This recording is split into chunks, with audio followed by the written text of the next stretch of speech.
నేను కొణిదెల పవన్ కళ్యాణ్ అనే నేను శాసనం ద్వారా నిర్మితమైన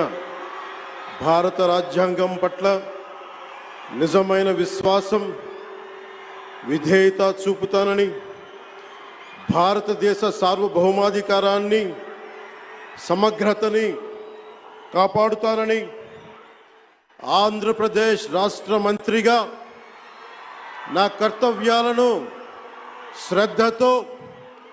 అంతఃకరణ శుద్ధితో నిర్వహిస్తానని,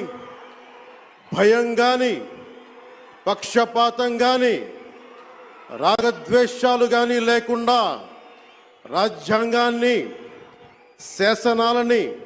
అనుసరించి ప్రజలందరికీ న్యాయం చేకూరుస్తా